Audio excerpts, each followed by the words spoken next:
If you're experiencing tight pecs and it seems like they just don't want to let go and you need to stretch them every day to get some semblance of relief, then I would encourage you to think about what might be happening underneath the surface. In a lot of my educational content, like my biomechanics courses, I try to get people to rethink the role that muscles have in causing tightness and restrictions in mobility. See, muscles attach to joints and they're only capable of doing what the joint positions allow them to do. Let's say for whatever reason you do have ribs that are internally rotated and depressed. Then over time your pecs are going to become tight because there isn't enough mobility or range of motion available to these ribs to externally rotate and open up. So of course your pecs are going to be biased towards a shortened position. In my beginner body restoration program, before I start thinking about muscles and getting them to elongate or stretch them out, I first want to get mobility and the ability for this rib cage to expand and then compress as it needs to with the breath. Because when we do train proper diaphragmatic breathing, that is going to allow the muscles around the rib cage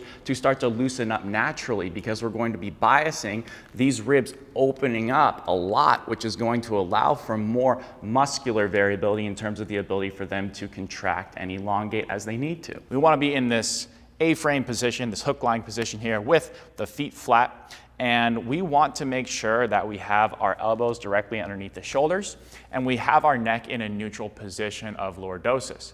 That means that we have a little bit of an arch in the neck, but not so much that we're cranked really far back, just a little bit. And you'll know you're in generally a good position if you can talk easily there and you can breathe easily there. If you can't do that, that means you're probably too far forward or too far back. So first what we're going to do is just keep the whole foot flat and try and drag the floor to us a little bit. That's going to give us a little bit of hamstrings just to control the tilt of the pelvis. And then keeping our palms and forearms flat, we're going to push slightly into the floor, and that's going to push our shoulders down and push our shoulder blades slightly together, but we're not trying to jam them. We're just creating tension through the floor.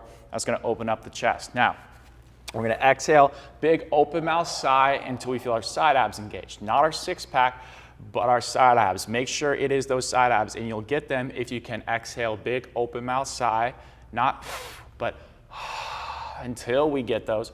Hold that tension in your side abs. Inhale through your nose, and you're going to feel your chest expand really well. Don't use your neck. Keep your breath totally relaxed in and out, and keep the inhale silent. I should not hear you really inhale, but you can sigh the air out with the exhale. One thing a lot of people are going to need with this is some sort of support for their head or neck.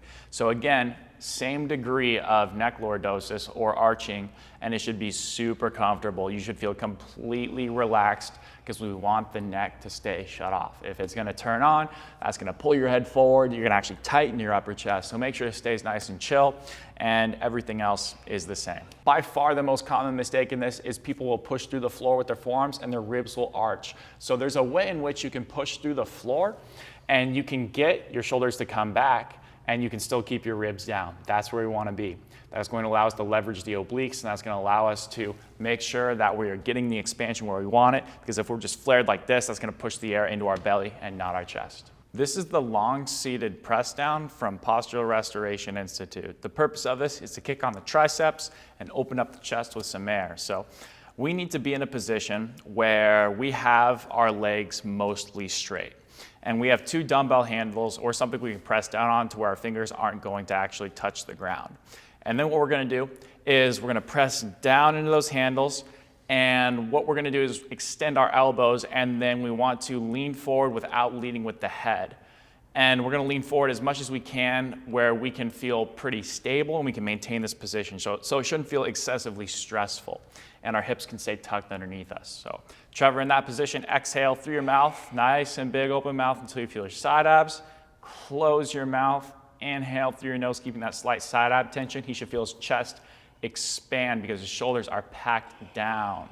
Very nice, and he's just going to hold that for a couple of breaths. The most common mistake we see on this is people are going to lead with the head forward rather than the sternum. So feel like the sternum is coming forward and the head is just coming along for the ride. The other thing is that people will start to get tired and their shoulders will round forward and they will shrug. So make sure your shoulders are being packed down because you are putting pressure through the handle of the dumbbell. The last thing people are going to want to do here is extend through their back to move forward instead of just leaning forward. So as Trevor comes forward here, his back's gonna arch, his shoulder blades will be packed down, but he's gonna feel really a lot of tension through here. So make sure your hips are staying tucked and it's more of a lean forward rather than a arch your back and push yourself forward. I can honestly say in 90% of cases working with my clients, I've never needed to give them a pec stretch, and giving them the ability for the rib cage to open up is enough to take stress off of those pecs.